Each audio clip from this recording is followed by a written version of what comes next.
un libro que nos aporta, primero, esperanza.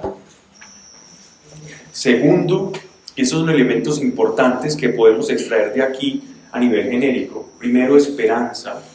La esperanza en que cuando las cosas parecen estar mal, Dios ya preparó cosas de antemano, dice que preparó obras de antemano para que tú y yo caminásemos por esas obras. Y eso te da esperanza. Es un libro escrito para la iglesia, para que sepamos definirnos en qué lugar es el que vamos a estar dentro de toda esta convulsión cósmica, natural, social, que se va a comenzar a desatar.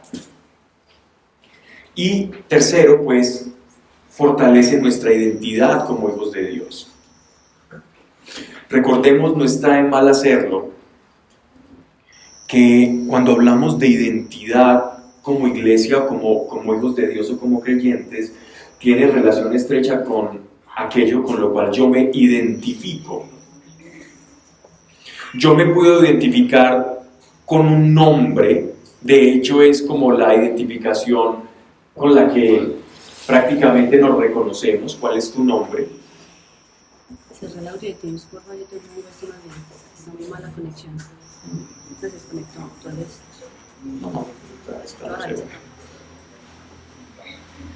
cerrado. Bueno, aquí es, ojalá se abierto acá, bueno. Ok.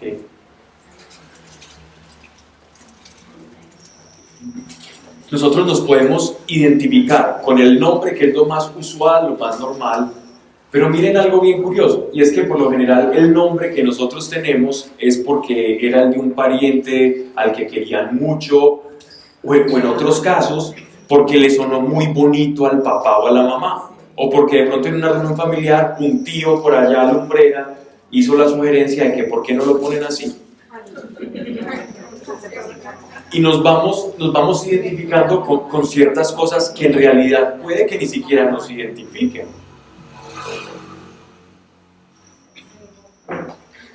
Imagínate, es como una persona llamarse, su primer nombre llamarse Luz y temerle a la oscuridad, por ejemplo. O llamarse Amparo y ser bien egoísta.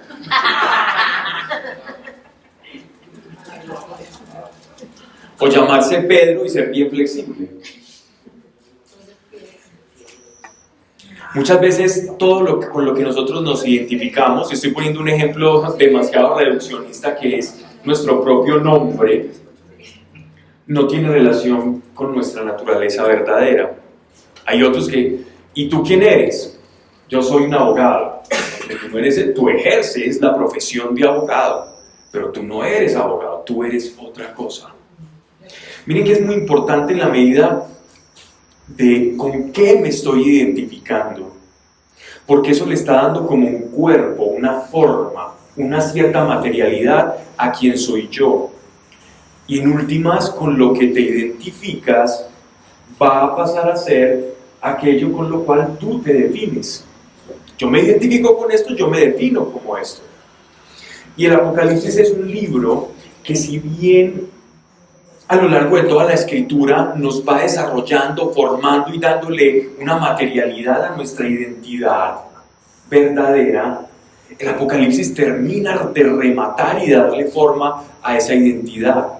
¿En qué sentido? En el sentido de que somos llamados iglesia, somos llamados pueblo escogido, y una identidad que porta algo fundamental, y es una esperanza. Porque la identidad cristiana es esperanza. Un cristiano debe ser identificado. Cuando digo cristiano no me estoy refiriendo a una denominación, para que de pronto no me confundan con eso. Me estoy refiriendo a todo aquel que porta a Cristo. Debe procurar tener la semejanza de Cristo y albergar la esperanza de la redención completa de Dios. Entonces, un creyente no tiene derecho a estar triste por algunos momentos, pero no a permanecer triste. Porque somos humanos, tenemos emociones y pasamos tiempos de tristeza, pero no a permanecer. No tienes derecho a eso.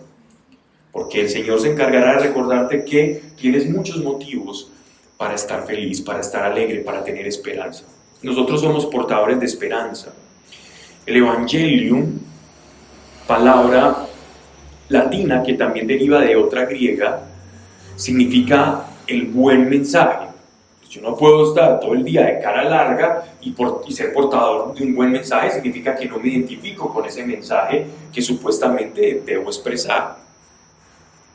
Entonces, identifiquémonos con Cristo y seguro que algo va a cambiar. Y este es este libro que nos habla de cómo iglesia tenemos esperanza de redención, que seremos cuidados, que va a haber una cosa que se llama la Gran Babilonia, un movimiento que representa toda una suerte de creencias y de falsas identidades que nos van a querer vender para parecernos o asemejarnos a esas identidades, y que por otro lado tú tienes otra identidad que en la medida en que sea fortalecida vas a tener materia prima para poder rechazar cualquier falsa identidad que te estén vendiendo.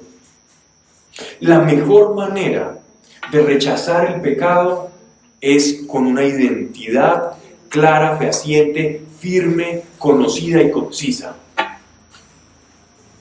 ¿Qué quiere decir eso? Saber quién eres tú. Porque cuando escuches algo que no se parezca, que no huela, que no se escuche como lo que tú sabes que eres, lo que Dios dice que tú eres, escuchas otra cosa diferente a eso, tú inmediatamente vas a ser como nuestro Señor cuando fue llevado por el Espíritu al desierto. Cuando Él fue retirado por el Espíritu al desierto, el gran conocimiento que Él tenía de quién era Él, aún a pesar de haber ayunado 40 días y 40 noches, porque fue después de ese ayuno que vino la tentación. Y entendamos algo, que si vino tentación es porque había razones de peso que le dolían a la carne de nuestro Señor. Porque uno no puede ser tentado de lo que no llega a sentir cierta atracción. Si a mí me van a tentar con una remolacha, están perdiendo el tiempo, por ejemplo. Porque no me saben. No tiene cuál. Mira, te voy a tentar. ¿Sí o no? Con los camarones. Entonces, mira, te vamos a tentar con esa la remolacha, eso es tentación. Entonces, la tentación está vinculada a la fragilidad, ¿no? La tentación está vinculada a la fragilidad. Nuestro Señor fue santo y nunca pecó. Sin embargo, en ese estado de ayuno en el desierto de Judea,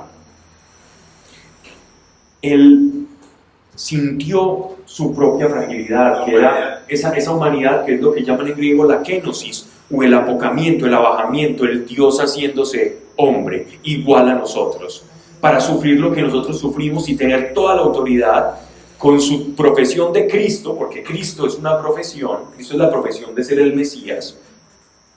Él sabía, pero miren que el ingrediente fundamental de nuestro Señor para rechazar lo que era una tentación fue porque escrito está. Todas las escrituras hablan de Él, profetizaron de Él, describían incluso cómo eran los atributos de Él. Cuando tú ves en el Éxodo, cuando Dios a través de su Espíritu Santo dota a ciertos personajes del pueblo de Israel, resulta que dice que a unos orfebres, personas que trabajan el oro, a otros carpinteros, a otros artesanos, Él los dota de una sabiduría especial y ellos comienzan a construir todos los instrumentos, todo el ornato, los objetos de culto del templo de Salomón, de lo que al principio, antes de ser el templo, era el tabernáculo. Dios los dota de estos maravillosos dones y uno de ellos fue el encargado de hacer la menorá. La menorá es el símbolo de la religión judaica, del judaísmo, y es este candelabro con 7 aspas que en realidad son lámparas de aceite. No confundirla con el Hanukkah, que es un candelabro con 9 aspas, que es la celebración de la victoria del pueblo de Israel cuando se libraron del yugo de Antíoco Epífanes III, que era aquel que había logrado llegar allá al templo y poner una estatua ahí de él mismo en el propio Santo Santorum. Entonces ellos derrotan a los griegos. Esa victoria está datada en el libro de los Macabeos. ¿Sí? Los Macabeos significan los martillos, un movimiento de personas que después se convirtieron en los celotes. Y voy a que esa minorá que hizo el Señor, que mandó a hacer el Señor, dotando su Espíritu Santo, aún esa minorá hablaba de Cristo. Esa minorá simboliza a Cristo, los 7 espíritus de los que después va a hablar Isaías, 7 espíritus que iban a estar en el Mesías, los 7 espíritus del Mesías. O sea, Jesús conocía, nuestro Señor conocía que toda la Escritura hablaba de Él, sabía cuál era su identidad, y conociendo su verdadera identidad, pudo rechazar la tentación en medio de su fragilidad. Y Él dice que Él es el Maestro, y si Él es el Maestro, nosotros somos sus discípulos. ¿Y qué hace un discípulo? Aprender del Maestro. Por lo tanto, si Él conocía muy bien su identidad, yo voy a intentar conocer cuál es mi identidad, porque ese va a ser el 50% de mi victoria sobre el pecado. El primer ataque de Satán sobre la humanidad fue cuestión de atacar la identidad. Eso como creyentes es lo que más tenemos que cuidar. Y si tú te das cuenta, desde el capítulo 10 en adelante, se nos muestra que todo este sistema, al que se llama la Nueva Babilonia, la gran ramera, el falso profeta y las 2 bestias, la que emerge del mar, sumada a todo ese cuerpo de doctrina que iba expulsando ese falso profeta, es todo un sistema orquestado, organizado, funcional y lógico, preparado única y exclusivamente para atacar la identidad. Todo el ataque posmoderno es sobre la identidad. La crisis del hombre posmoderno es ¿quién soy yo? Y aprovechando esa pregunta inherente que todos traemos, entonces llegan grupos, personas malintencionadas a ofrecernos, mira, yo sé quién eres tú, a ofrecerte una identidad, una falsa identidad. Y dice en Apocalipsis que en la medida en que la iglesia adhiera a esa falsa identidad, va a tener una marca. Estoy resumiendo de manera fácil de comprender todo esto que hemos hablado en las visiones. En la medida en que yo me desidentifique del plan creador de Dios, de quién diseñó o el plan y el diseño que Dios tiene para mí, y comience a adoptar otro falso diseño, con falsos dioses, con una falsa ciencia, en ese momento va a sobrevenir una marca sobre mí. Una marca ¿qué es? Aquello que te identifica. Yo utilizo una marca para identificar. Un código de barras es una marca para identificar el serial de un producto y así poder saber si hay algún problema con ese producto, a qué serie, en qué momento, quién lo hizo, quién era el que estaba supervisando la cadena de producción. Es tan simple como eso, es una marca. Yo puedo estar marcado físicamente, puedo estar marcado simplemente porque me identifico a algo, eso ya es una marca. Y dice el Señor que nosotros fuimos marcados. ¿Qué es un sello sino una marca? Él dice que fuimos sellados. Él dice que tú y yo fuimos sellados. O sea, nosotros tenemos también una marca, pero es la marca del Cordero. Aquellos que fueron sellados por el Cordero son portadores de una marca. Tú y yo tenemos una marca. En el mundo espiritual nos ven marcados. Dicen, con este no te metas, porque este tiene una marca. A ese no lo podemos tocar porque tiene una marca. Una vez una chica me llamó y me dijo que tuvo un sueño y que en el sueño muchos demonios la intentaban, pues como que unos seres demoníacos la intentaban coger y que yo aparecía en el sueño y yo le decía, no se la llevé a ella, lléveme a mí. Y el demonio le decía, no, a ella no la podemos llevar, a ella no la podemos Es eso, porque ellos ven la marca. Ellos ven la marca, es de lo que estamos hablando. Vamos hoy a ver si hoy terminamos. Tu comentario está muy atinado a lo que estoy diciendo, pero para no meternos en sutilezas teológicas más adelante. ¿Qué quiere decir eso? No vamos a hablar hoy de la predestinación, de cómo es el cielo, de cómo es el infierno, eso lo dejamos para otro día. Sí, sería muy bueno, claro que sí. Sin embargo,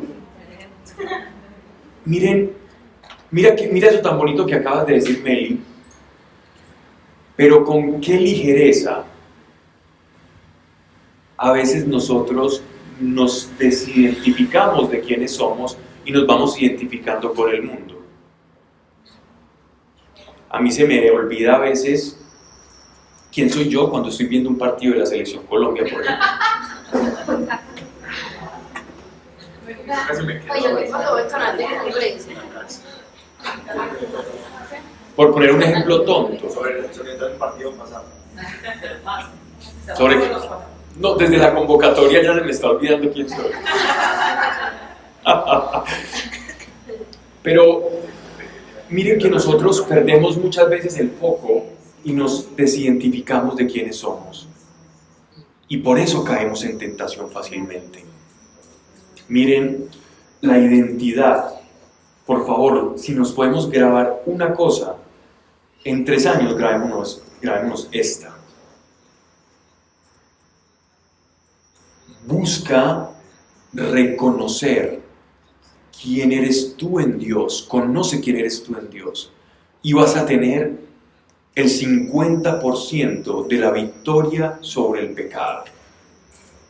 El pecado ya no se va a enseñorear de ti, porque cuando sabemos quiénes somos, el pecado que hay en nosotros, la concupiscencia, se hace mucho más pequeña. Cuando se nos olvida quiénes somos presa fácil del pecado, somos presa fácil de la ira, del juicio, de la envidia, del temor al que dirán, de los malos deseos del corazón, de los malos hábitos, del temor que es un ataque constante, el juicio que había mencionado. Es tan fácil caer en eso, pero miren que ya estoy hablando de pecados que son un poquito más difíciles o que se camuflan más fácil, afortunadamente, ¿no? Pero esto es, si pudiera reflexionar todos los días, aunque fuese 10 segundos, sobre mi propia identidad, el pecado se iría haciendo cada vez más pequeño. Miren que siempre decimos que la santidad es obra del Espíritu Santo. Y sí, pero a veces, cuidado con esto, no que no sea cierto, sino que excuso o justifico la cerrazón de mi corazón, la terquedad de no querer aplicar los principios que Dios ya me ha enseñado en la gracia. Yo puedo ser una mente que me escude en la gracia para no lidiar o afrontar o mirar el pecado a los ojos. No nos escudemos en la gracia. La gracia es precisamente para caminar en gratitud, pero el pecado es para confrontarlo. Lo confronto con la gracia, pero también sabiendo quién soy yo. Y miren que no estoy hablando de culpabilidad y arrepentimiento, estoy hablando de identidad. Veo que hay un pecado que se está empezando a trepar y está empezando a ganar cierto terreno, o incluso pecados que yo pensaba que ya había superado y están volviendo como a emerger, como a pedir pista, ¿no? Otra vez, como, oye, aquí estoy yo, acuérdate de esos buenos tiempos que pasábamos juntos, criticando a los demás, juzgando. Uno tiende a caer en el mismo. Por lo general hay pecados predominantes de acuerdo, digámoslo así, a la naturaleza de cada uno o a las heridas del corazón. Y el pecado que es muy fácil de superar para uno, para el otro se te puede hacer un mundo. Por eso cada uno tiene que cargar su propia cruz. Y si está el pecado de acuerdo a la herida, porque la herida aún está por ahí abierta. Correcto. Si es un pecado producido por una herida, hay que lidiar con la herida, no con el pecado. Ay, Pablo, pero sí se puede dejar. ¿Sí? Sí se pueden dejar. Sí se pueden dejar.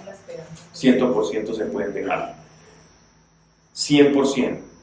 Eso sí, si tu pecado era el alcohol, pues sé sabio y no te enfrentes al alcohol, simplemente huye de él, punto.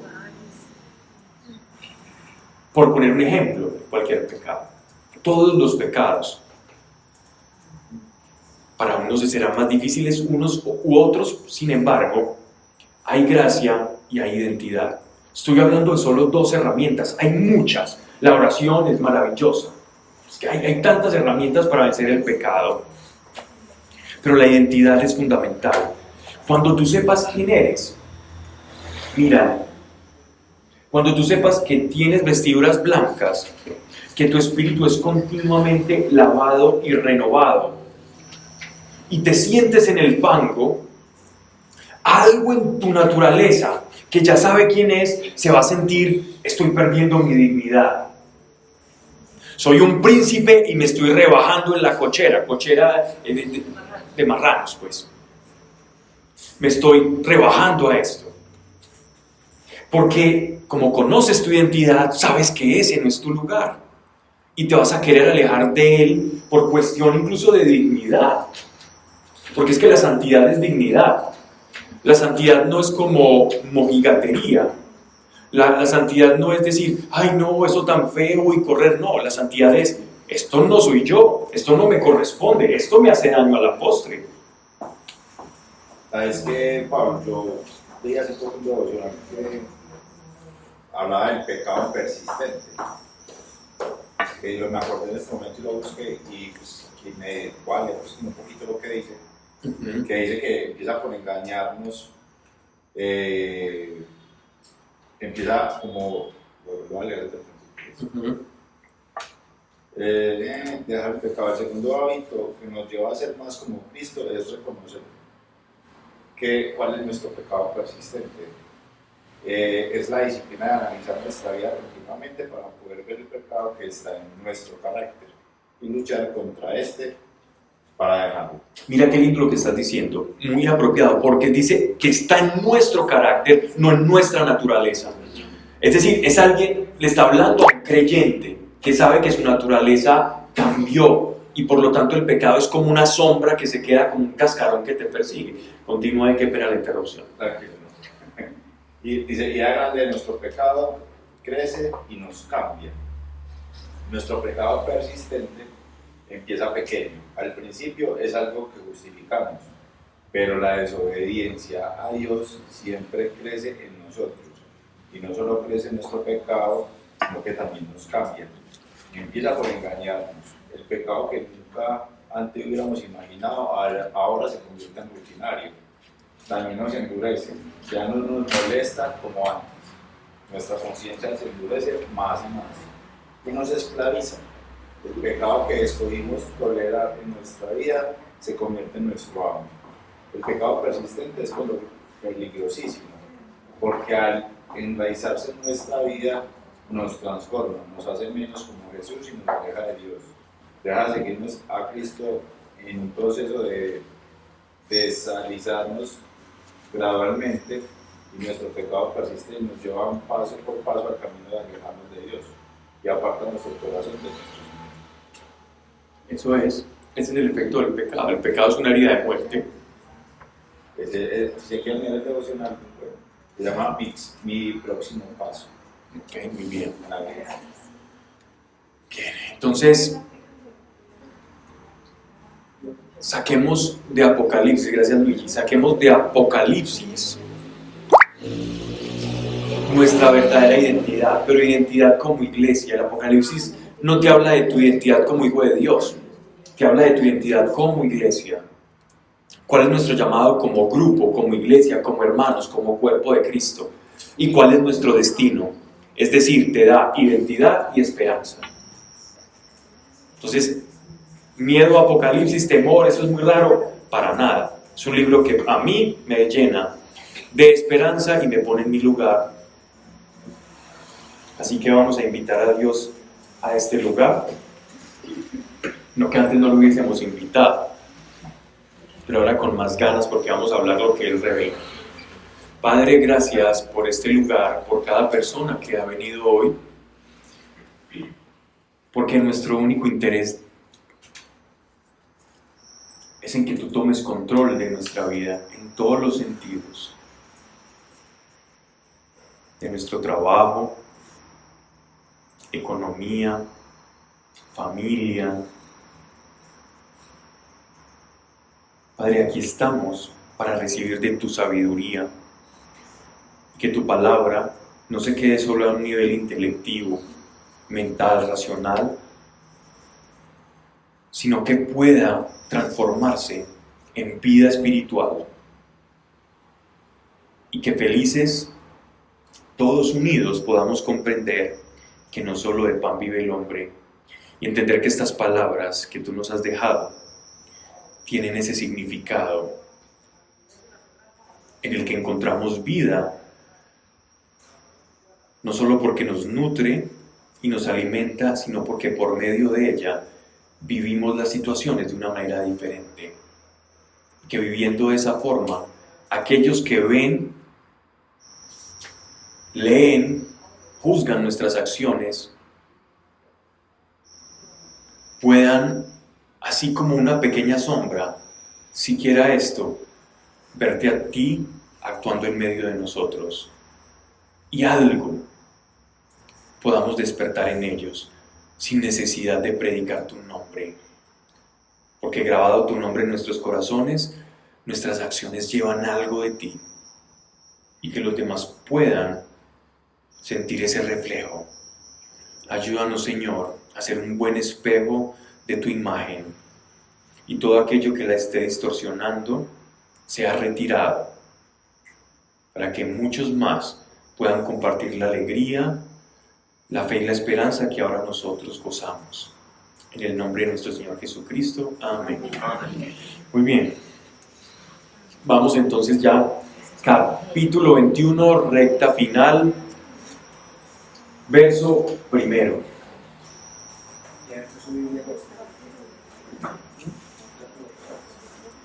¿Ya estamos todos por ahí?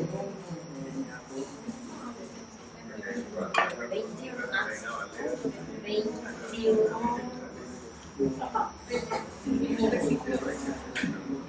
Voy a empezar por lo siguiente. Recuerda unas palabras muy bonitas de nuestro Señor Jesucristo. Y es que, ¿qué creen que Él vino a hacer a este mundo? ¿O qué dicen las Escrituras que Él vino a hacer a este mundo?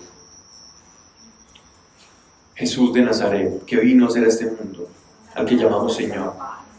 Salvarnos, eso, perfecto. Perfecto. Y aún más que eso, darnos vida eterna, maravilloso. ¿Algo más? Todo está bien. Muy bien. También, a traernos paz, es decir, a ser de pontífice, de puente entre el ser humano apartado del Creador y recuperar otra vez, acercarnos al reino de Dios. Perfecto, también, muy bien. ¿A qué? A darnos libertad, también, muy bien. A dejarnos su espíritu. Excelente, a dejarnos su espíritu, que es el sello, ¿no? Y la vida también propia, lo que es ser una persona humana y demostrar que aún siendo eso fue capaz. O sea, hacerse como nosotros. También, muy bien. Maestro, dejar el camino libre para nosotros. Maestro. Bien. A revelarnos la voluntad de Dios. Miren, podemos hablar 3 horas seguidas de cada uno de las acciones o de los atributos de nuestro Señor. Miren, podríamos hablar 3 horas de cada uno, de lo que ustedes han mencionado. Y aún así podríamos seguir agotando el tema. Falta otra. Eso resume 2 de los aportes que nos acaban de hacer muy bien. A llevar la cruz, el sacrificio, perfecto, a pagar el precio de la cruz. A reinar, bien. Pero el vino, Pero después, sí, ya. ya después, muy bien. Solo quiero escuchar esa. Andy, todos han hablado muy bien. Solo me hace falta escuchar otra cosa que él viene a hacer. Gerard.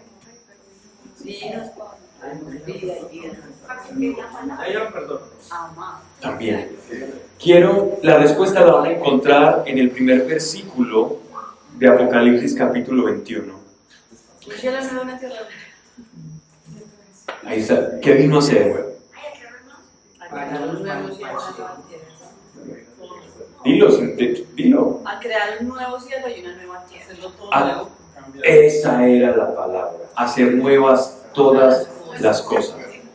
Solo faltaba esa porque habían dicho todas. 14 de 15 le pegaron. Hacer nuevas todas las cosas. Una de las cosas que poco se habla de la obra del Mesías, todo lo que dijeron es porque tiene mucho que ver con nosotros, ¿cierto? Pero ahora salgámonos del contexto de la salvación, porque el Mesías no solamente vino a este mundo a salvarnos. El trabajo de Cristo tiene un alcance mucho más amplio de la salvación de nosotros, que para nosotros es todo, ¿no? Tanto es todo que si en esos momentos a mí me pasara algo y ya no estuviese con ustedes, para mí este mundo ya se acabó. ¿Ya? El mundo que nosotros experimentamos está a la medida de los sentidos de cada uno. O sea, dentro del espectro o el área de efecto de tus propios sentidos, de tu propia experiencia única de tu yo como ser humano. Y se te acabó. Y eso es maravilloso porque es lo que nosotros experimentamos. Sin embargo, la obra mesiánica, la obra de Cristo, tiene un alcance cósmico, del cosmos, ¿no? Es un alcance mucho mayor. Él viene a hacer nuevas todas las cosas, y cuando dice todas las cosas, no son todas las cosas de nosotros, de acá. Todas las cosas son todas. El trabajo de Cristo no solamente es en esta tierra, sino también en el cielo, incluidas las Pléyades, o las estrellas gemelas que llaman. Mira, el trabajo de Cristo es un trabajo universal. Sí, toda la creación. Sí, toda la creación. Gime por ella. Gime esperando. Dice que los ángeles están expectantes incluso a ver cómo va a ser todo esto, cómo se va a desencadenar todo esto, porque ellos también van a ser afectados por esto. Afectado no me refiero a algo negativo, afectado positivamente. ¿Ya? Entonces miren de lo que estamos hablando. Estamos hablando de una acción universal, la acción de Cristo. Para que añadamos antes, le añadimos a la obra de Cristo es: haré nuevas todas las cosas. San Ireneo de León, entre el segundo y tercer siglo de la era primitiva del cristianismo, en uno de sus escritos, hablaba que fue tan fuerte para el demonio, para Satanás, el ver cómo el ser humano, siendo una criatura tan frágil, fuese servido y auxiliado por seres angelicales de más vasto conocimiento, de mayor rango, de mayor cercanía, encerrado en paréntesis, en comillas, a Dios. Pienso, ¿quién es este, refiriéndose al hombre, que tengamos que ayudarle o servirle? ¿Quién es este?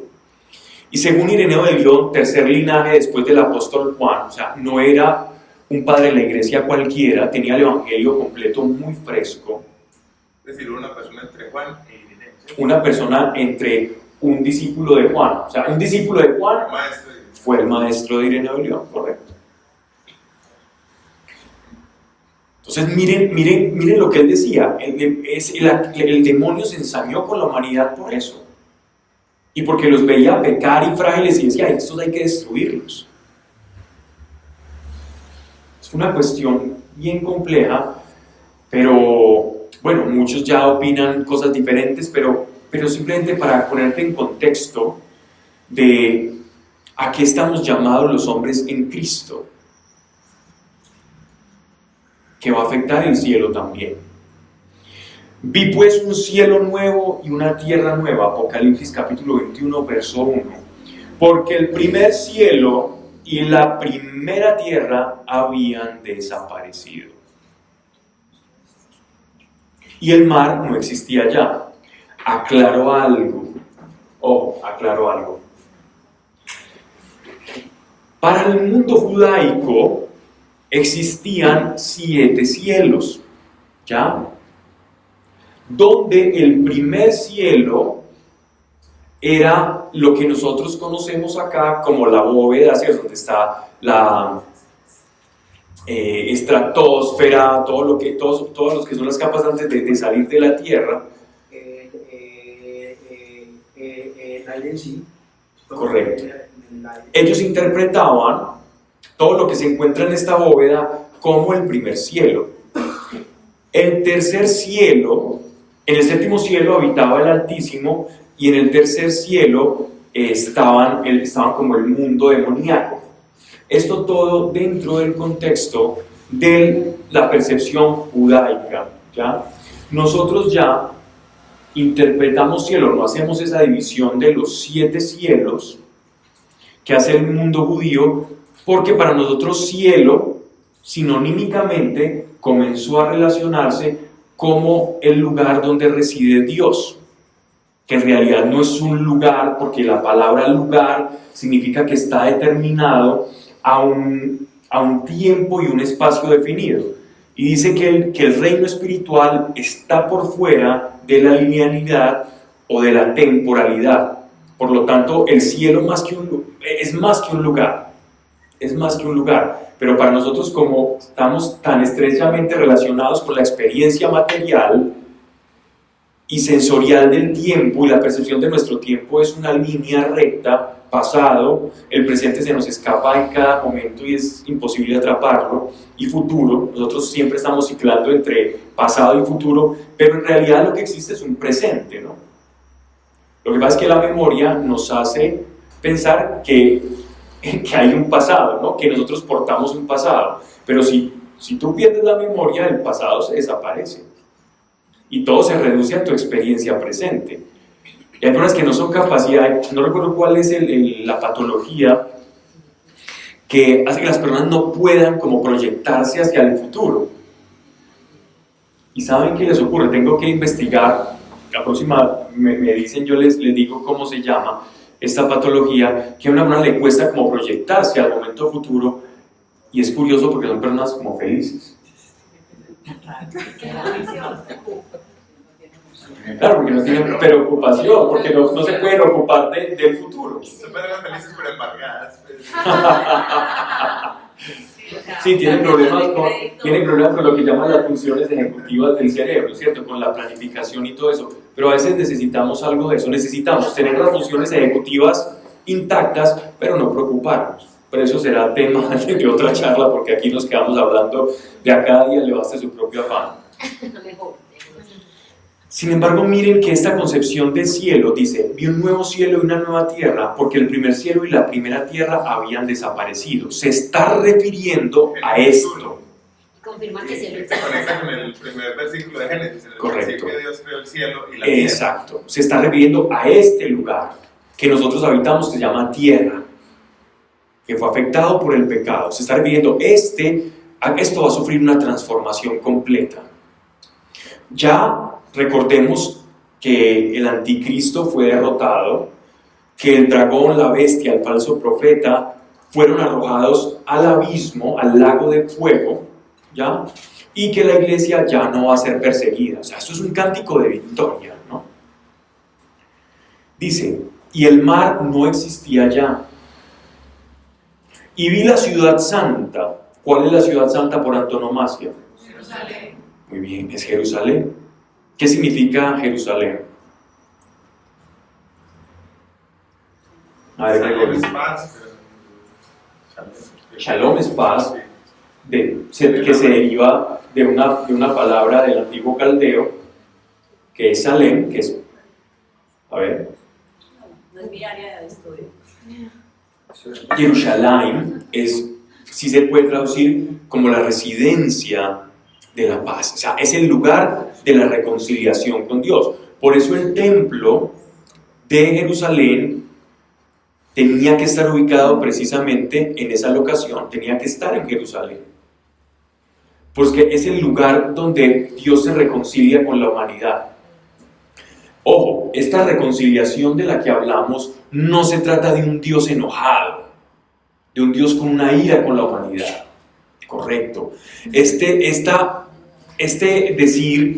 Reconciliación es que se reconcilian naturalezas que eran incompatibles. Yo quiero insistir mucho en esto porque el problema del pecado no es el comportamiento como tal, sino que es la desviación de la naturaleza que no puede ser compatible a Dios. Entonces el trabajo del Espíritu Santo es hacer compatible mi naturaleza con la naturaleza divina, con la naturaleza de Dios, y poder hacer el acople.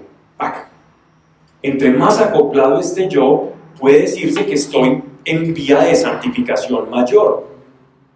Es simplemente eso. Cuando vemos que el pecado solo es una cuestión moral, entonces vamos a caminar siempre cargados, porque vemos que nuestros pensamientos siempre tienden por lo general a inclinarse hacia lo malo.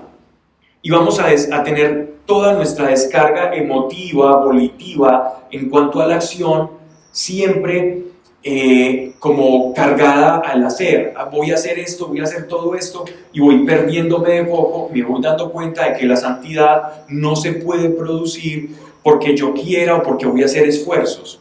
Tarde que temprano me voy a cargar tanto y voy a decir, no, esto es imposible. Y terminar diciendo como muchos, no, yo no fui capaz, esta cruz es muy dura, el ser humano es malo y yo simplemente voy a hacer como decían los antiguos hedonistas, comeré y beberé que mañana moriré, y me iré así.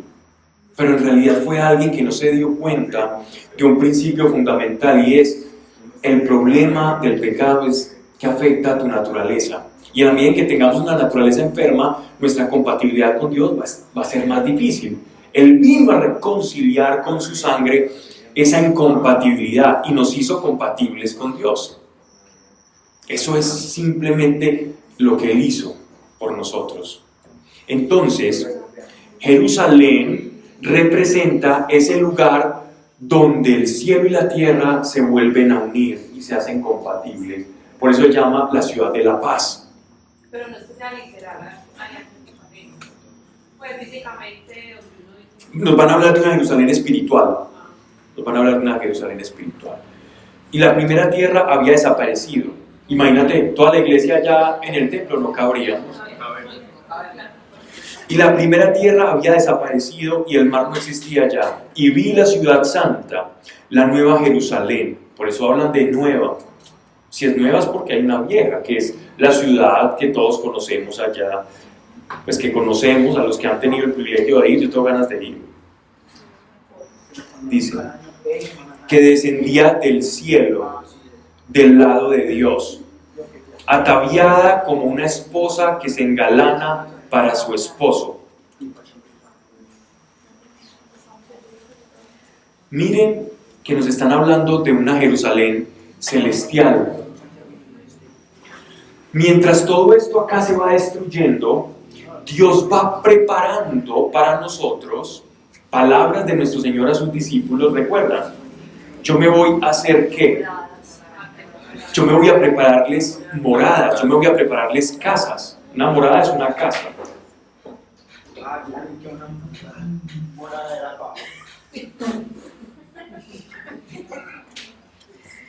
En la carta de Judas, en el texto o la carta de Judas, hay una referencia que es una paráfrasis del libro de del libro de Enoc, un libro apócrifo.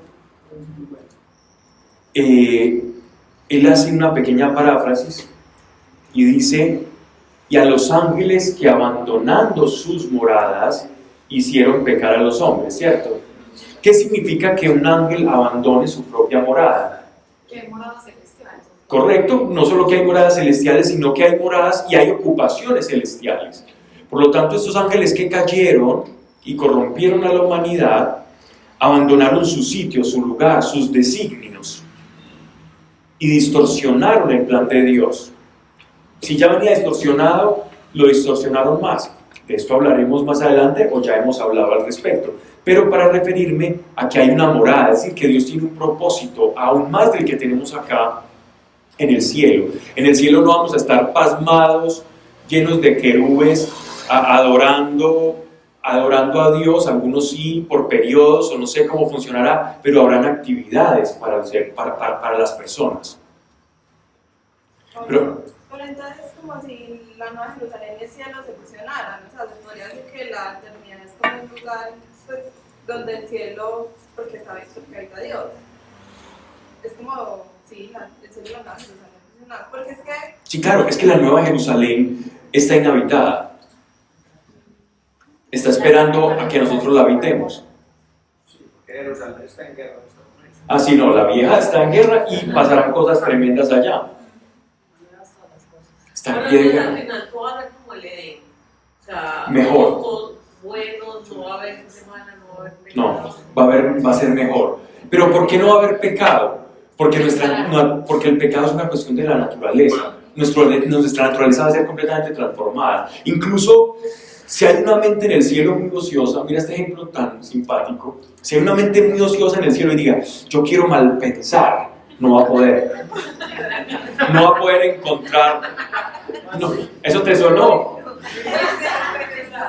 Es decir, quiero pensar mal de este, quiero mentir. No vas a poder. Voy a criticar, mira las alitas de este, o el vestido de este no está tan blanco, mira. Pablo, pero no va a ser en este cuerpo.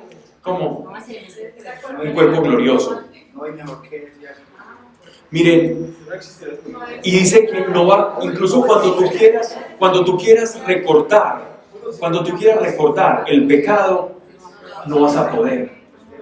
No vas a haber una imposibilidad. El pecado va a ser completamente eliminado.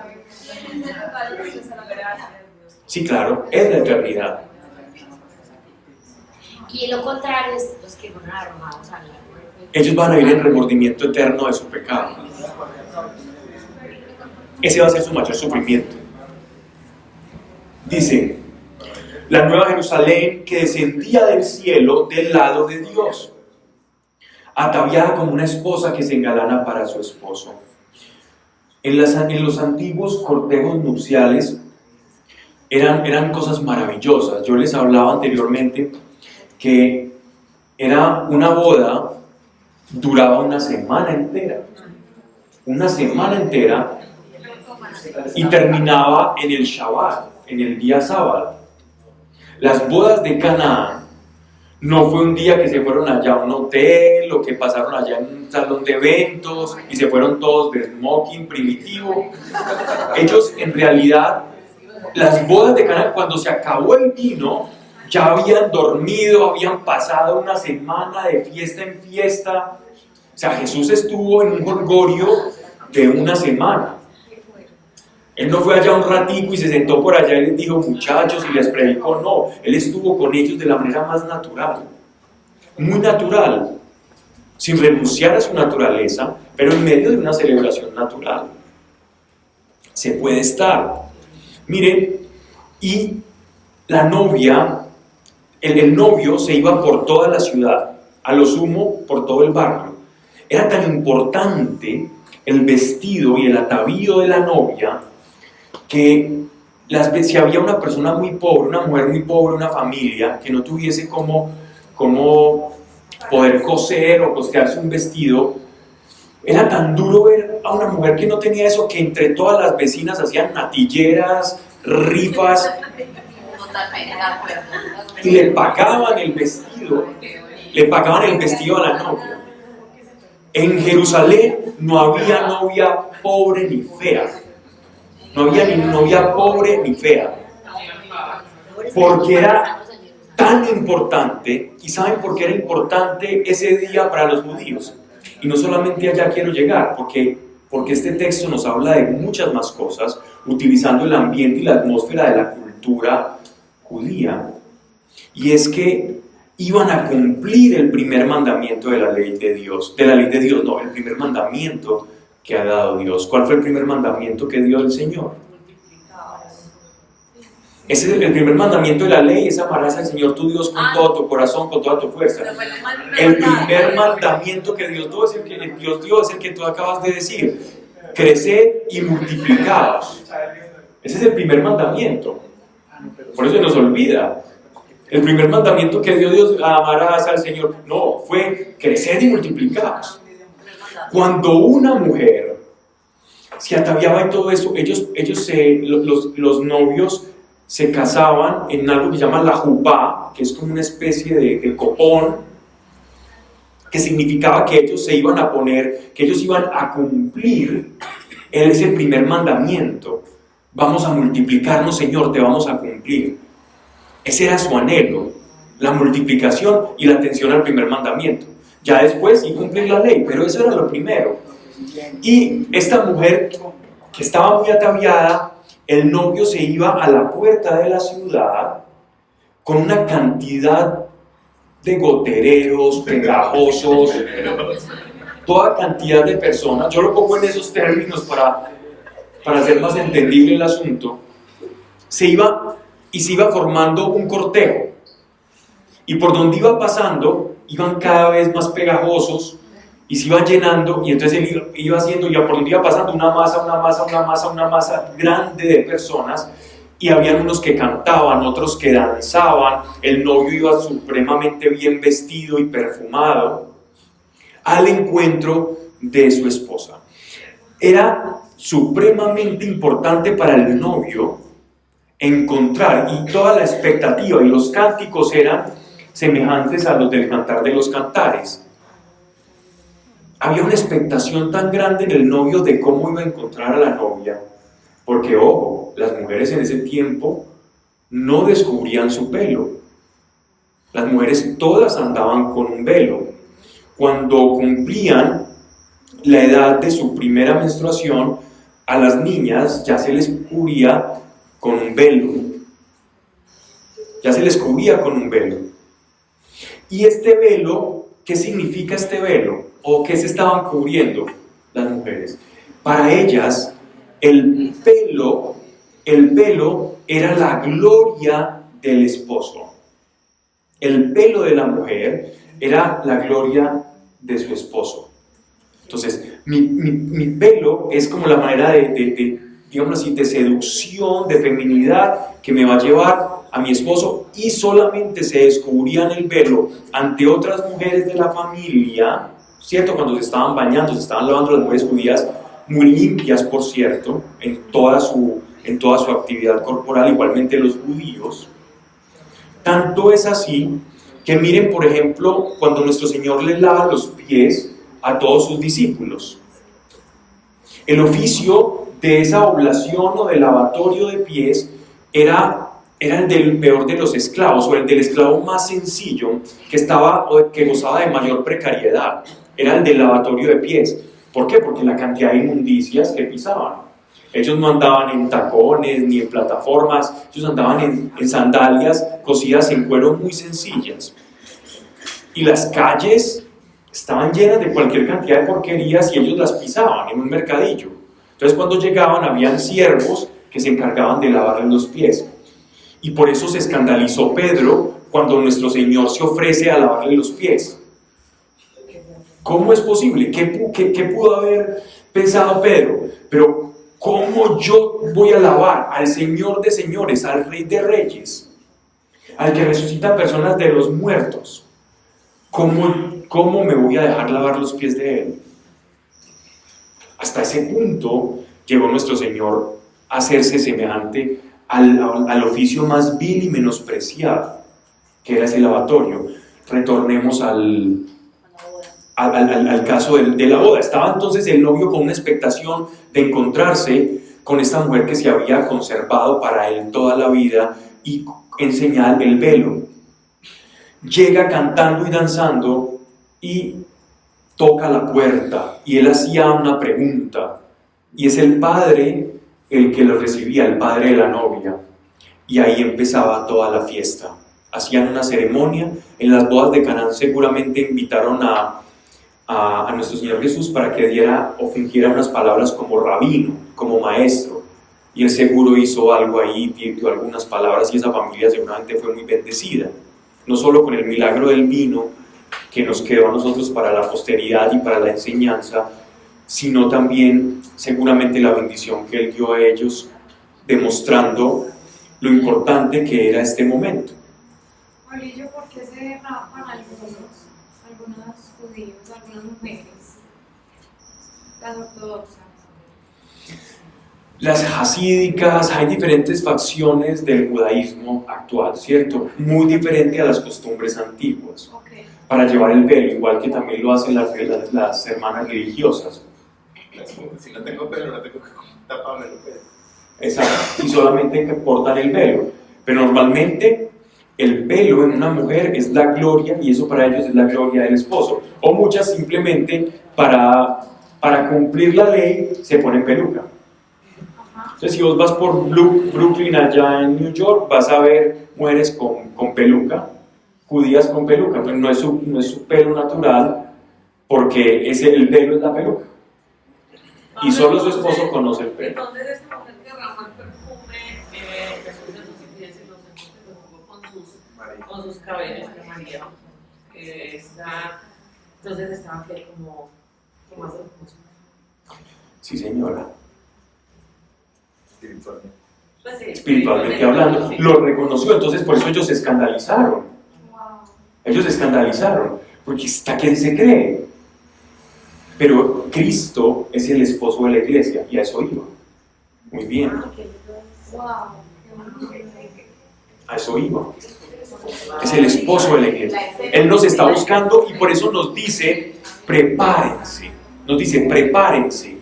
Porque Él está viniendo en ese cortejo con los ángeles de Dios. Él viene hacia nosotros para que se produzca esos desposorios de Jesús con nosotros, con su esposa. ¿Y cómo la quieren encontrar? Con un buen vestido, limpia, bonita y lista para el encuentro, para esa unión definitiva.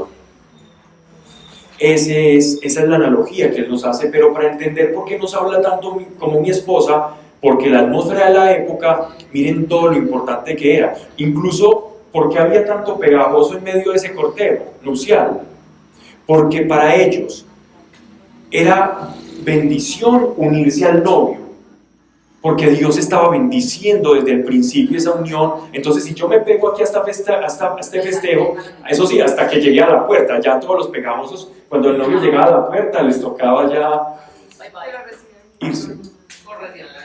Recibían la bendición, ellos pensaban, esto es de bendición. Esa es la connotación de la atmósfera, para que comprendamos por qué el lenguaje apocalíptico de esposa mía, ¿no? Y vi la ciudad santa, la nueva Jerusalén, que descendía del cielo del lado de Dios, ataviada como una esposa que se engalana para su esposo. Ya el hombre en la noche de bodas ya le podía retirar el velo y conocer cómo era el pelo de la mujer que amaba, ¿no? Ahora, lo que pasa es que ahora oí una voz grande, ya no queda nada como al deseo o al... No, todavía quedan muchas. No, digo yo en el mundo.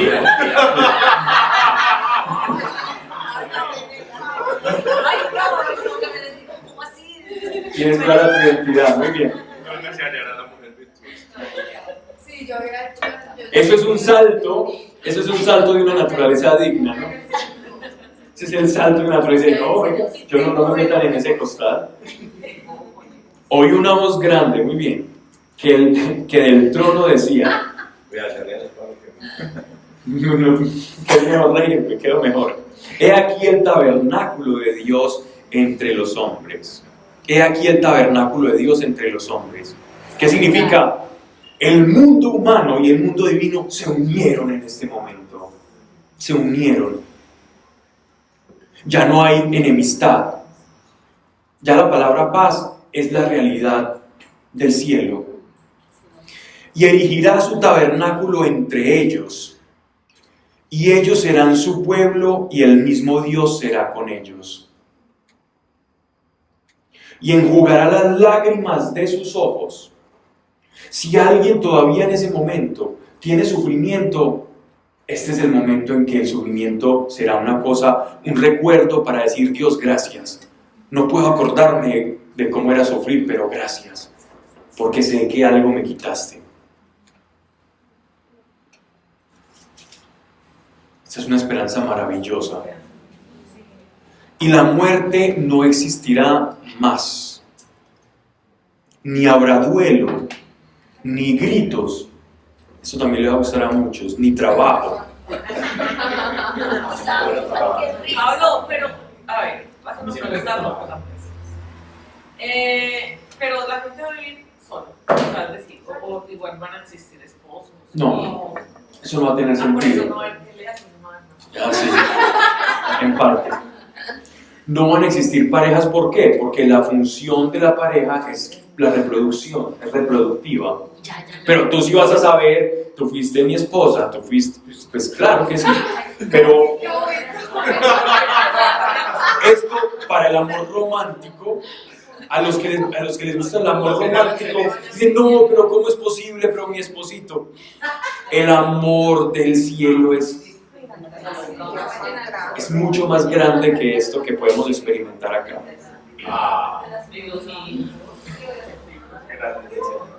Sí, he escuchado personas que este pasaje no les gusta por eso. Sigamos los románticos de este pasaje. Ni gritos, ni trabajo. Miren todo esto que nos está diciendo que va a haber en la Nueva Jerusalén, ¿con qué está relacionado? Con lo que perdimos en el paraíso. Es la restitución de lo que perdimos en el paraíso, pero aún mejor. Porque por Adán caímos, pero por alguien más grande que Adán fuimos restituidos. Por lo tanto, el estado de aquel que fue restituido va a ser superior que el caído, en virtud de aquel que restituye y de aquel que hace que caigamos. ¿Ya? O sea, el estado postrero o posterior que vamos a tener va a ser superior al estado adámico, ¿vale? O al estado de inocencia adámica. Todo esto ya pasado. La palabra aquí o la traducción al griego también podría ser ya superado. Verso 5. Y dijo el que estaba sentado en el trono: he aquí que hago nuevas todas las cosas. Y dijo: escribe. ¿A quién? A Juan, en la isla de Patmos, en Grecia. Escribe, porque estas son las palabras fieles y verdaderas. ¿Quién es el que está hablando? ¿Así? Jesús. Ah, no, No, está bien. ¿Quién dice en las escrituras que es llamado fiel y verdadero? Jesús. Muy Pablo, bien. pero esta promesa de yo hago nuevas todas las cosas, esa nosotros la tomamos muy para el tiempo acá, pero si yo lo leo en este contexto va a ser allá cuando todo... Pues, Pero es un trabajo que empezó desde su encarnación y se está desarrollando. Claro, es un trabajo en desarrollo. o sea que no es malo tomar esa promesa. No, en absoluto. Si no la tomo para allá, para ahora, entonces estoy desaprovechando una promesa de la Biblia. Y el que desaprovecha una promesa de la Biblia, desaprovecha también la consecución de la misma. Pero es que él también lo dijo, aquí fue que todas las criaturas. Eso está escrito desde Moisés, lo que va a hacer él. Y aquí simplemente está poniendo el sello final. Díjome: hecho está. Yo soy el alfa y el omega. Primera palabra del alfabeto griego, y primera letra y última letra. Yo soy el alfa y el omega, el principio y el fin.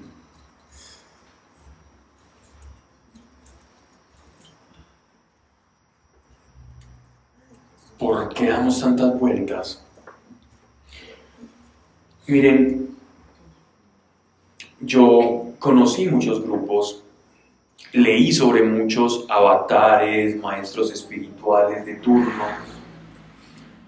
por mencionar muchos, porque ya pues, hay muchos, empezando por Buda, Krishna, Sai Baba, los maestros orientales, qué sé yo, tantos. Ninguno, ni desde Ernest Trismegisto, pasando por los filósofos griegos, llegando hasta los gurúes modernos, ninguno. Y me he encargado de examinar lo que dicen desde el pasado, ya no lo hago mucho, y ninguno dijo sobre su propia persona, yo soy la verdad. Ninguno. Ninguno se atribuyó cosa semejante. Para unos muy soberbia, para otros simplemente es la verdad. La verdad es la verdad. Mira, he descubierto que el agua moja. Pablo soberbio, ¿cómo dices eso? Pues es la verdad, el agua moja. Él dice, yo soy la verdad. Es la verdad. ¿Por qué acudimos a otros lugares sin probarlo a Él? Miren lo que dice. Nadie dice esto. Yo pasé tanto tiempo pasando de largo estas palabras. Yo soy el alfa y el omega, el principio y el fin. Es decir, en mí está todo el secreto de la creación. Es como una llave, ¿no? Al que tenga sed, miren esto, palabras que le dijo por revelación a la samaritana. Cuando se acercó, camino a Samaria, recuerden que en Samaria ellos no adoraban a Dios en el templo, porque estaba dividida Israel de Judá. Entonces los samaritanos ofrecían sacrificios en tierra extraña y diferente a la que Dios había pautado para ellos, que era en el templo de Jerusalén. Entonces los judíos los veían con repudio porque esta gente son unos idólatras y Dios no los toma en cuenta sus sacrificios y no los va a espiar y perdonar. Y Jesús, como siempre, símbolo de contradicción, ante lo que la gente pensaba que era bueno, correcto e incorrecto, se acerca y le habla precisamente a una mujer que tenía una vida licenciosa y, digámoslo así, no vivía en la santidad de la época, y le dice estas mismas palabras: el agua que yo te daré de beber, aprovechando la circunstancia de que ella estaba sacando agua del pozo, y ella era sola. Normalmente cuando ellos iban a sacar agua iban en grupos las mujeres y se protegían entre ellas a hacer los oficios. Ella iba sola. ¿Por qué? Para no ser señalada por las otras mujeres. Sabía que un grupo de mujeres, en un grupo de mujeres, si bien en un grupo de hombres las cosas se arreglan a golpes, en un grupo de mujeres las cosas se arreglan separándolas del grupo. ¿Cómo se atacan las mujeres?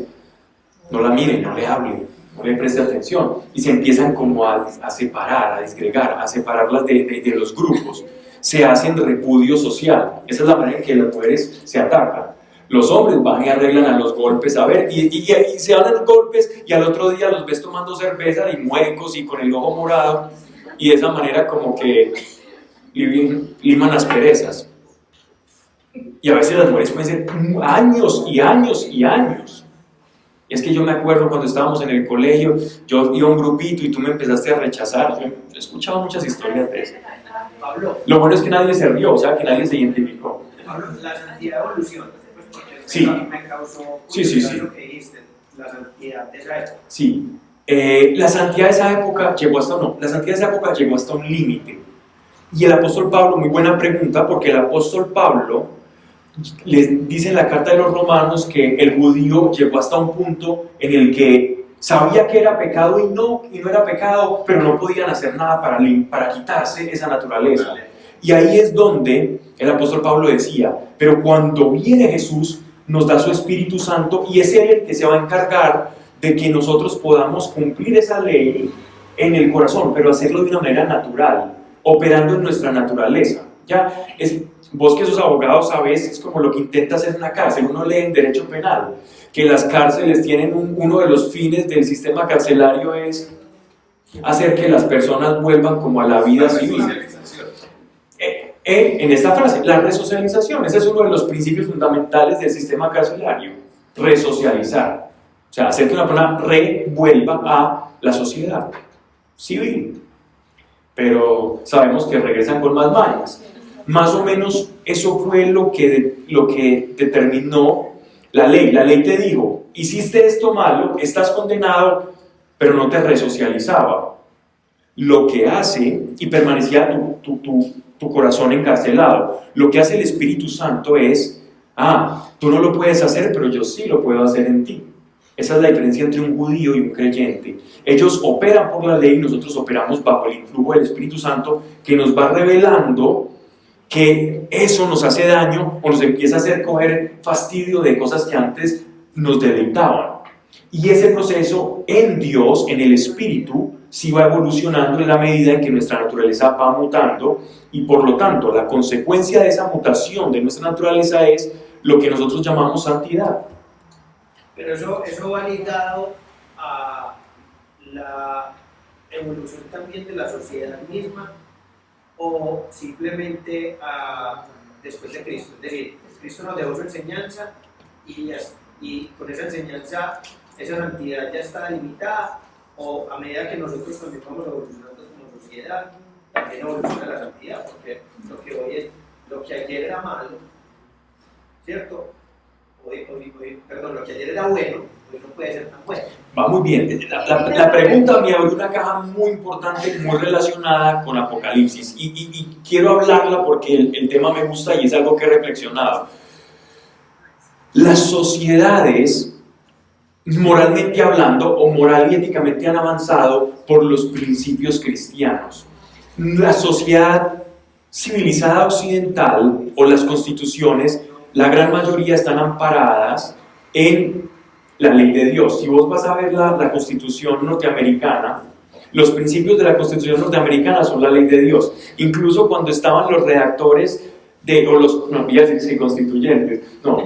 los padres de la Constitución americana, los reformadores, decían, cuando algo se nos escape de esta carta magna constitucional, a lo que le llamamos Constitución, vamos a la Biblia, ¿cierto? Entonces, la sociedad occidental avanzó basada en los principios, pero ojo, lo que estamos viendo, profetizado por Isaías, es que en el futuro a lo malo le llamarán bueno y a lo bueno malo, y eso es lo que está ocurriendo. En estos momentos estamos viendo una deconstrucción, sino destrucción de esos principios cristianos que amparaban todas las constituciones, y ahora precisamente el gran ataque que estamos sufriendo es sobre la identidad del ser humano, y vienen movimientos muy peligrosos como por ejemplo el transhumanismo, donde la bioética y todo eso ya está en cuestión.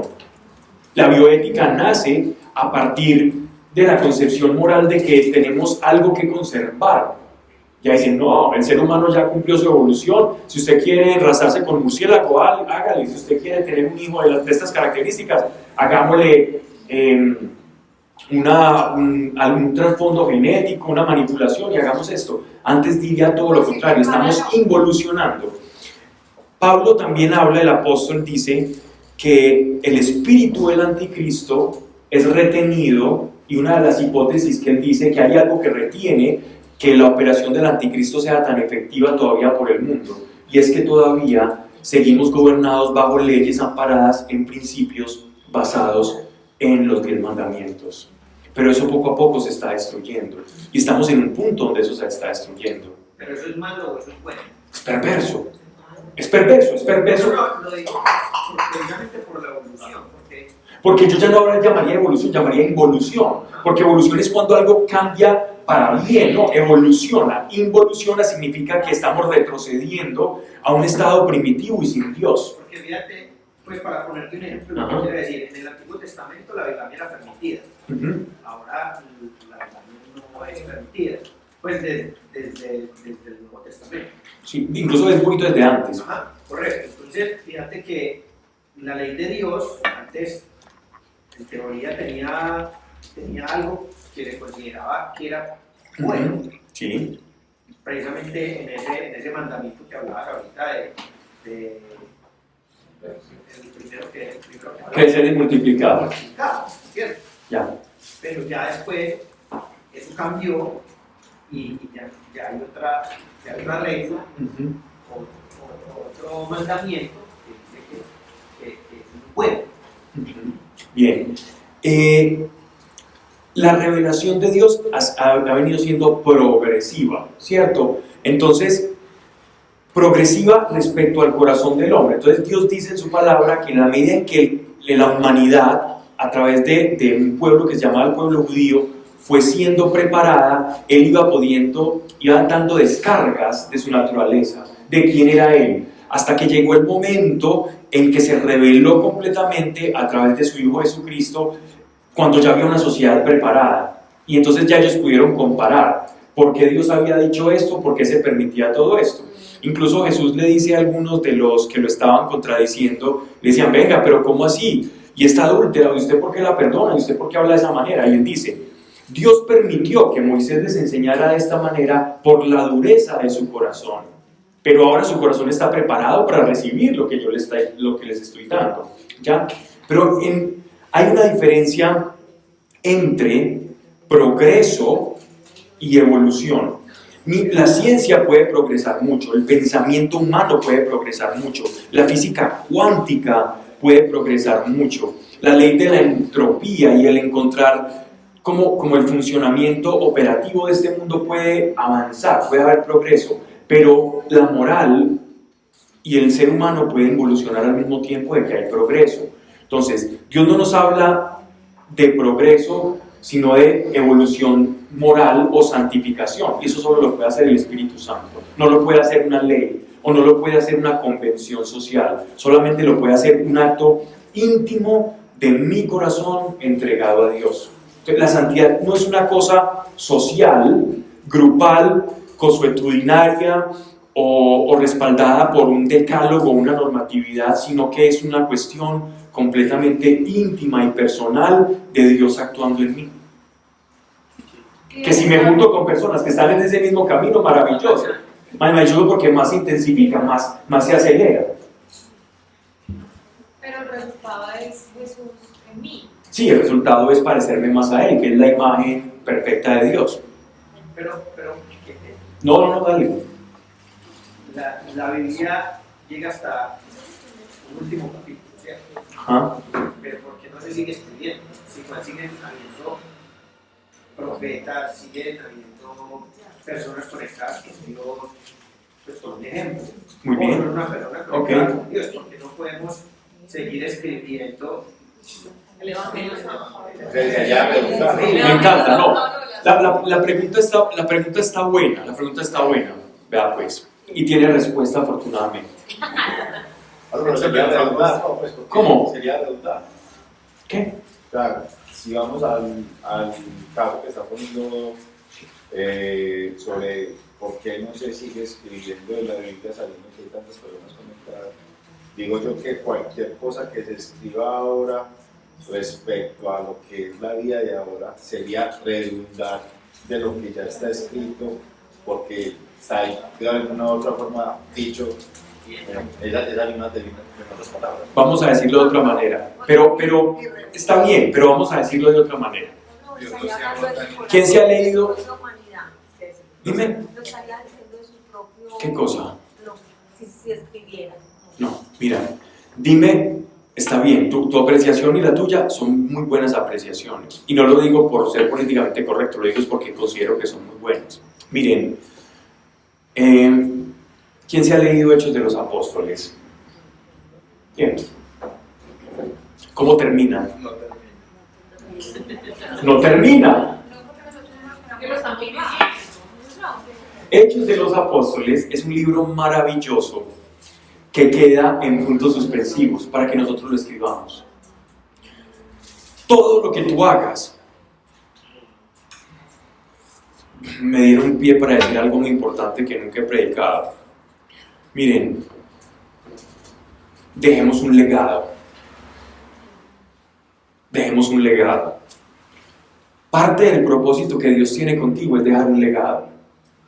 El legado no tiene que ser escribir un libro. Tú puedes escribir el libro en el corazón de una persona. Y no estoy hablando por hablar bonito, es verdad. Háblese con el testimonio de uno cuando pase algo ahí estoy escribiendo. Puede que no es la palabra, pero le estoy mostrando a otra persona lo que Dios me. ¿Tú te imaginas leer la Biblia completa de todos los que están conectados? Dios mío. Pero mira pero la pregunta tiene sentido porque Hechos de los Apóstoles lo estamos escribiendo todos los días. Y seamos conscientes, escribámoslo bien. No escribamos la negación de Pedro cada 3 párrafos. De hecho, nosotros estamos llamados a hacer evangelio por aquellos que no leen el Sí, evangelio. claro, pero como las generaciones mueren, ¿no? O sea, nosotros tenemos conocimiento de esto, fue porque tuvimos un libro que nos enseñó cuál es el camino. Claro. Pero es que el camino se escribe todos los días. ¿Qué pasa?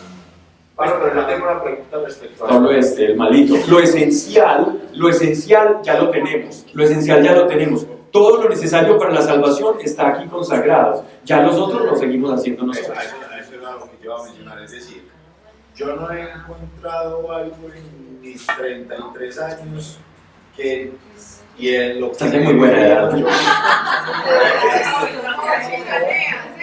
¿Verdad? En esta edad que tengo, ni en los ejemplos de mis amigos, ni en la vida de mi familia, no he encontrado algo que no esté dicho en la Biblia.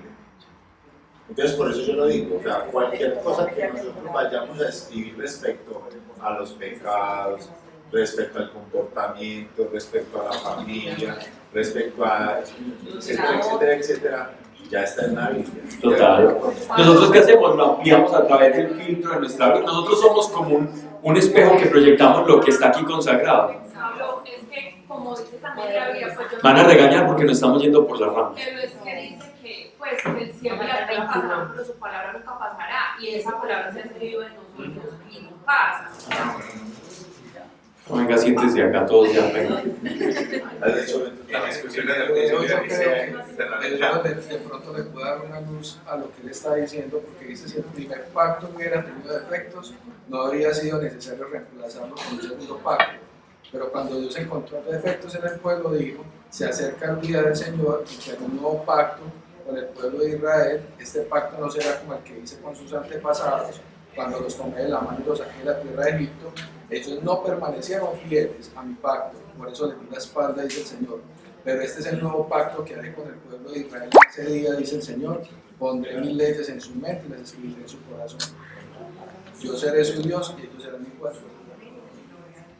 Eso es. Estamos todos sintonizados en la misma. Todos. Ok. Al que tenga sed, le daré gratis de la fuente de agua de vida. Al que tenga sed, le daré gratis. Ojo, gratis para nosotros. Para él, precio de sangre. Él fue, pagó el precio y te dice: para ti es gratis, pero esto tuvo un costo. Mi sangre, esa agua que yo te doy, a mí me costó mi sangre. A ti no te va a costar nada. Dicen: que todo gratis. Todo en esta vida tiene un precio. Alguien lo tiene que pagar. No, es que el gobierno me dio casitas, sí. ¿Quién pagó eso? Los contribuyentes. Eso no es gratis. No es que este político me está prometiendo algo, sí, de su plata. No, de la que recogemos de los impuestos. Nada es gratis. Salud para todos. Y salen estos politiqueros populistas a hablar de gratuidad. ¿Sí? ¿Gratis? Sí, te voy a cobrar más a ti para poder cumplir eso. Nada es gratis. Cuidémonos de los que vociferan la gratuidad, porque todo tiene un precio. La salvación tuvo un precio que no pagamos nosotros, pero eso no quiere decir que no lo tuvo. Dice: el que venciere heredará estas cosas y seré su Dios y él será mi hijo. Si tú le decías a un judío, o le dices: ven, dile a un judío yo soy hijo de Dios. Y si tiene piedras en el bolsillo, corre. Corre porque te va a querer lapidar. Para un judío, decir que somos hijos de Dios es la herejía más grande, porque ellos ni siquiera se atreven a decir su nombre, el nombre que Dios le reveló en la zarza ardiente a Moisés, porque consideran que nadie es tan bueno para mentar su nombre sin ser castigado. Ellos que se consideran siervos de Dios. Su nombre fue tan reservado para no pecar, que lo único que nosotros conservamos del nombre que Dios le reveló a Moisés en la zarza ardiente son 4 letras consonantes en hebreo, a lo que conocemos como el tetragrama, o tetra 4 grama letra, las 4 letras, y sin las vocales. Y como solo conservamos esas consonantes, tenemos aproximaciones al nombre de Dios como Yahvé o Yahweh. Algunos dicen Jehová, pero solo son aproximaciones a ese nombre que se quedó perdido en el tiempo por temor a pronunciarlo y morir. Para que este otro gentil, que no es judío, le venga a decir papá a Dios. ¿Quiénes se creen? Pero eso vino a hacer Jesús con nosotros. Miren lo que dice. Al que tenga sed le daré gratis la fuente de agua viva. El que venciere heredará estas cosas, y seré su Dios y él será mi hijo. Si nosotros tan solo nos comportáramos como hijos de Dios, algo cambiaría en nuestras vidas.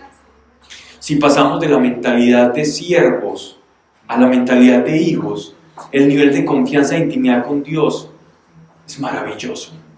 Y eso cambia. Cuando nos sabemos hijo, algo cambia en nosotros. Y Dios quiere que tú te sepas hijo de Él.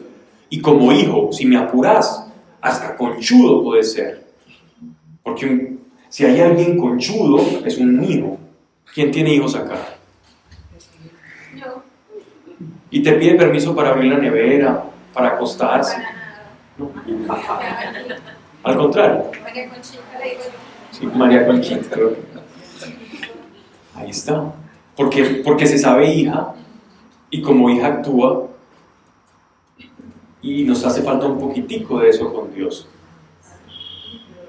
Dice, los cobardes, los infieles, los abominables, que es un cobarde alguien que dirige su vida por temor, los infieles, los abominables, los homicidas, los fornicadores, los hechiceros, los idólatras. Si quieren decimos que es cada una de las cosas, pero creo que hemos amplificado bastante cada una de ellas.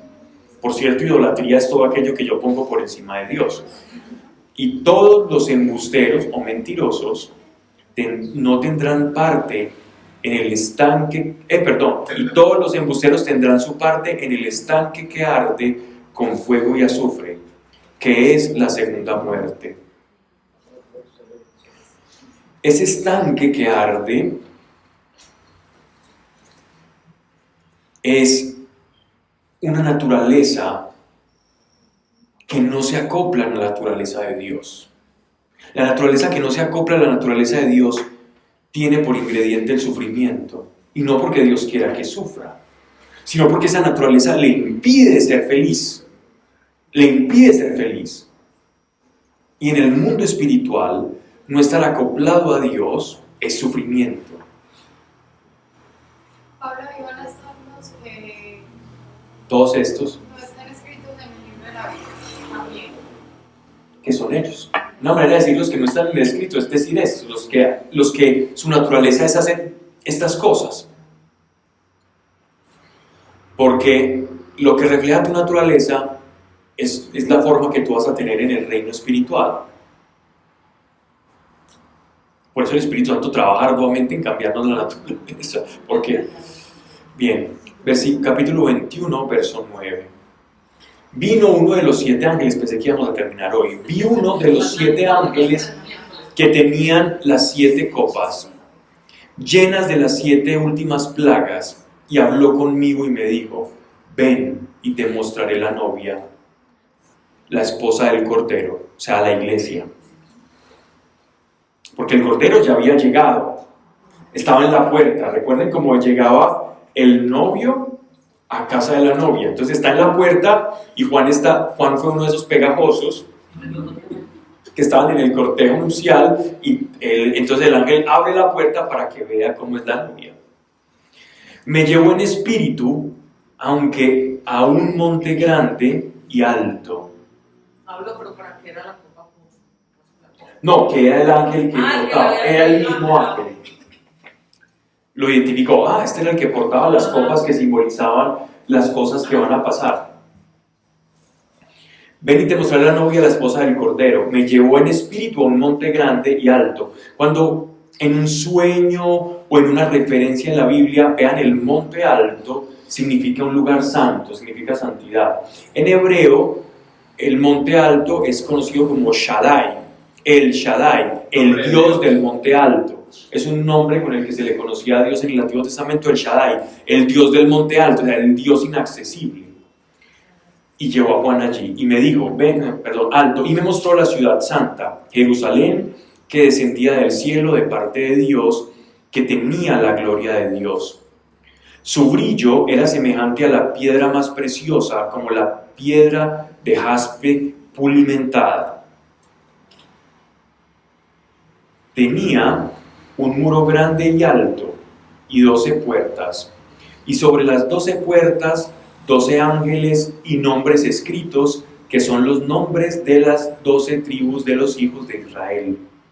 De la parte de oriente, 3 puertas. De la parte del norte, 3 puertas. De la parte del mediodía, 3 puertas. Y de la parte del poniente, 3 puertas.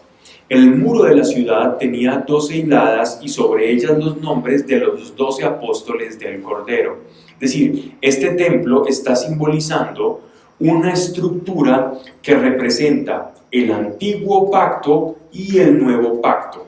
El antiguo pacto escenificado y personificado a través de los 12 patriarcas, es decir, los 12 hijos de Israel, Jacob, y por otro lado, los heraldos de la nueva alianza que son los 12 apóstoles.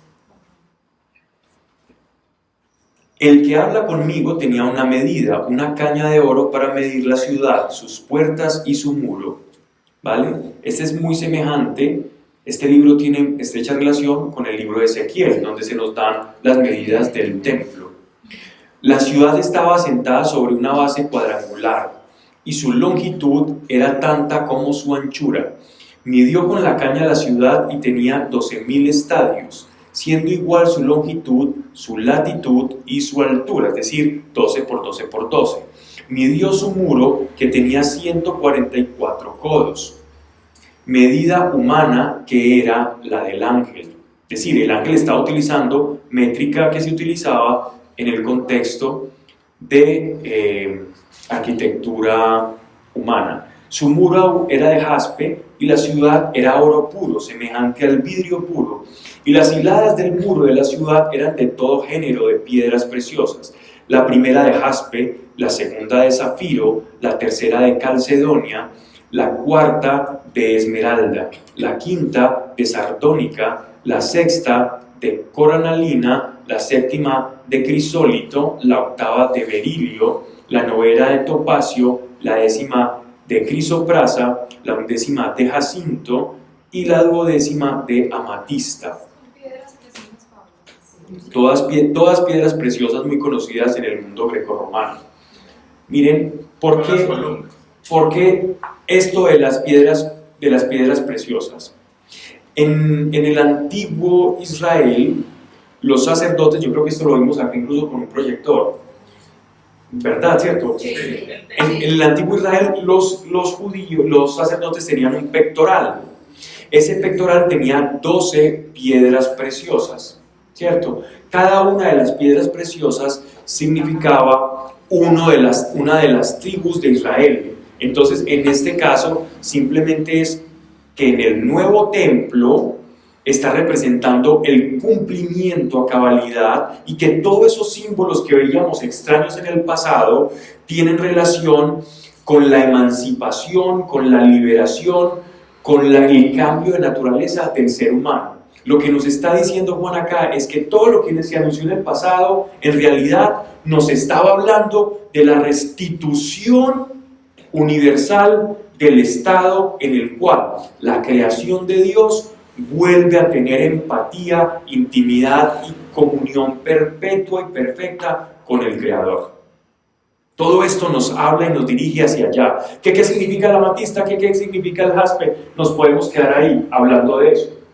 Y si quieren nos quedamos hablando de qué significa el jaspe, qué significa el rubí, la amatista. Una significa la realeza, otra significa la sangre, pero eso lo pueden investigar por su cuenta. Y también hay un grado de especulación, aunque es entretenido. Sin embargo, todos estos símbolos nos van a llevar única y exclusivamente a decir: lo que el Señor dijo se cumplió.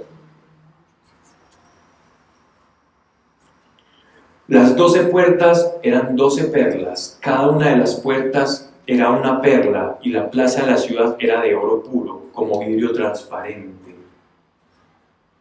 Es decir, es como si fuera una ciudad flotante, una ciudad que no toca tierra, sino que está como en otro estado del ser.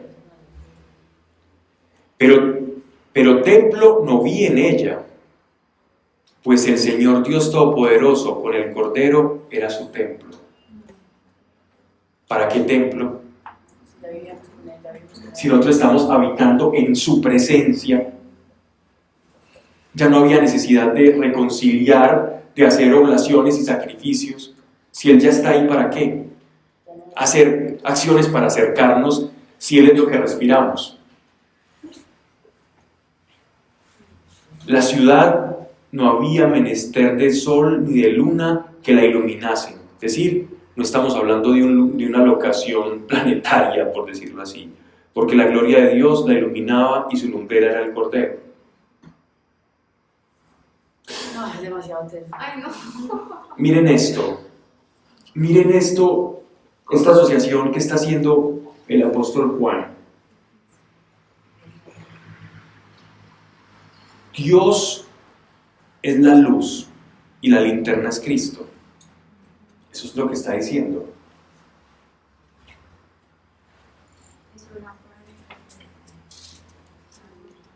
Prólogo de Juan y este pasaje están completamente relacionados. Si queremos entender quién es Cristo, entendamos la función que va a tener en el cielo.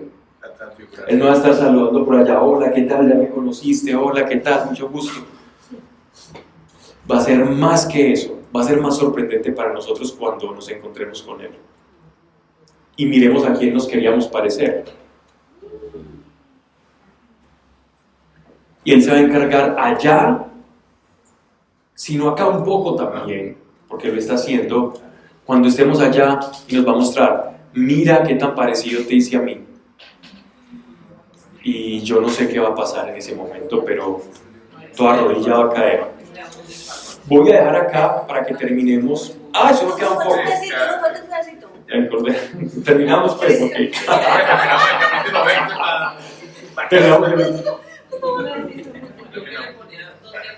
Mire, por favor, si tienen Biblias, rayen este pasaje, subrayen, por favor, para que en algún momento, en un viaje donde sea, que estén leyendo esto, tengan eso subrayado.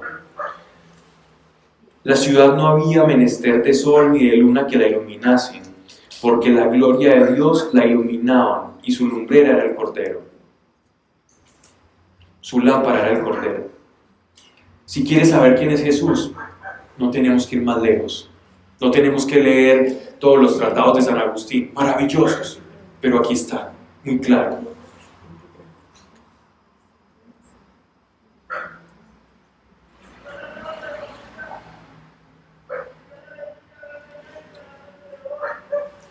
A su luz caminarán las naciones, y los reyes de la tierra llevarán a ella su gloria.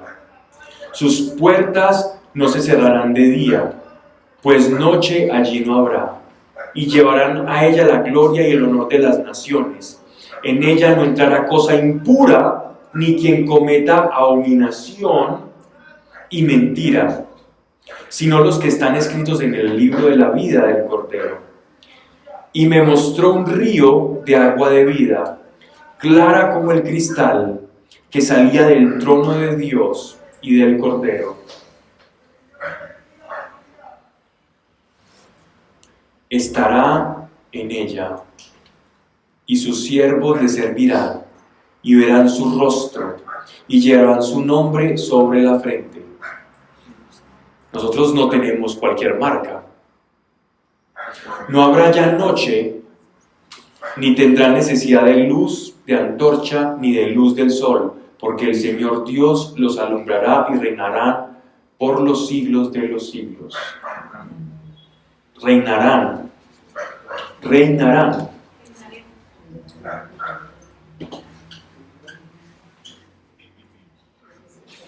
De esto hay que hablar tanto, pero Yanita me despachó. No, yo no lo despaché. Y me digo, no selles los discursos de la profecía de este libro, porque el tiempo está cercano. El que es injusto continúe aún en sus injusticias. El torpe prosiga en sus torpezas. El justo practique aún la justicia, y el santo, como estabas diciendo, santifíquese. Perdón. ¿Cómo me acelera? No, el 22 con postrecitos. Ese día pueden traer postrecitos de Navidad.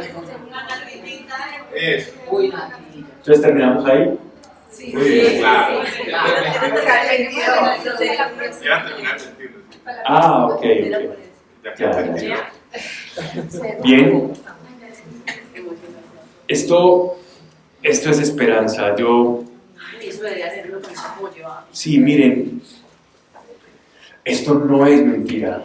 Esto no es una fantasía. Cualquiera de ustedes que ha probado un toque del Espíritu Santo, estás en graves problemas. Gravísimos. Porque cualquiera que ha tocado al Espíritu Santo significa que ha sido puesto sello sobre él. Y si ha sido puesto sello sobre él, el Señor se va a encargar de llevarlo a que esto lo puedas experimentar. Por eso el Espíritu Santo es tan importante. Porque quien sabe que está caminando con el Espíritu Santo se sabe sellado. Si el Espíritu Santo se está acercando a nosotros, más vale que le escuchemos, porque nos va a revelar estas cosas y aún cosas mucho mayores. Esta no es la única revelación, esta es la revelación para nuestra salvación, pero Dios también tiene revelación personal. Es decir, Dios te va a ayudar con tu familia, con tu esposa, con tus hijos, con tu trabajo. Esta es la revelación que necesitamos para la salvación. Pero Dios habla, Dios aún habla, Dios escucha siempre. Yo lo digo de esta manera, y ya me lo han escuchado decir varias veces, que si dicen que el universo cae en la mano de Dios, en la rendija, la oreja tiene un tamaño tremendo. Él escucha todo. Él escucha todo lo que nosotros decimos. Dios no deja de escuchar las oraciones. Entre más lo conozcamos, más vamos a saber orar. Nuestras oraciones van a ser compatibles con su naturaleza y vamos a ver cosas sobrenaturales con mayor facilidad, pero en la medida en que le vayamos conociendo, porque sabemos cómo opera el reino y es mucho más fácil. Antes uno de pronto le daba una de tastas, pero ahora el comprender y el conocerle nos va a llevar a una vida de oración mucho más fructífera y eficaz. Vamos entonces a darle gracias a Dios. Me encomendaron pedir una oración, pues aprovechar acá que estamos todos, Sandra. Ella está en embarazo, ella ha tenido dos pérdidas, y en este momento está en embarazo, es un embarazo gemelar. Le dijeron que era de alto riesgo, pero sabemos que es una gran bendición. Es el problema de orar por personas para que tengan... Vamos a orar para que ella tenga la certeza que yo tengo de que todo va a estar bien, ¿listo? Bien. Padre, gracias por Sandra, por porque tú eres bueno. Señor, tú dices que donde hay dos o más estás tú y somos muchos. ¿Cuántos tú pueden haber acá, Señor? Estás completamente, somos muchos en una intención. Dios, bendecimos en tu nombre, Yeshua de Nazaret, y con el poder de tu llaga, preciosa sangre, que hace nuevas todas las cosas. Haz nuevo completamente, como una cuna amparada por tu mano, el útero, el líquido amniótico, el cordón umbilical, todo el saco que cubre la nutrición y el crecimiento de estas dos criaturas tuyas que de antemano bendecimos. En el nombre de Yeshua de Nazaret, somos muchos hoy, desatando tu poder y la sanidad. Y la sanidad no pierde sangre, no hay flujo de sangre, no hay desnutrición, antes todo bien. Y Espíritu Santo, en el nombre de Yeshua de Nazaret y bajo tu autoridad, declaramos un embarazo precioso y tranquilo. Amén, amén y amén. Ay, por el Pablo de la familia Bustamante Ángel. Gracias, Señor, por la salud de nuestros hermanos, Dios. Gracias, Señor, porque sabemos que estarán muy bien, sin secuelas. Espíritu de temor, no les tocas a ninguno de ellos, para que no hagan coalición el virus y el temor, sino que simplemente sea como una gripa más. Bendecimos sus sistemas inmunológicos para que inmediatamente atrapen, Señor, el código de este virus y puedan identificarlo y suprimirlo en el nombre de Yeshua de Nazaret. Sanidad sea sobre ellos. Amén y amén. Gracias. Muy bien.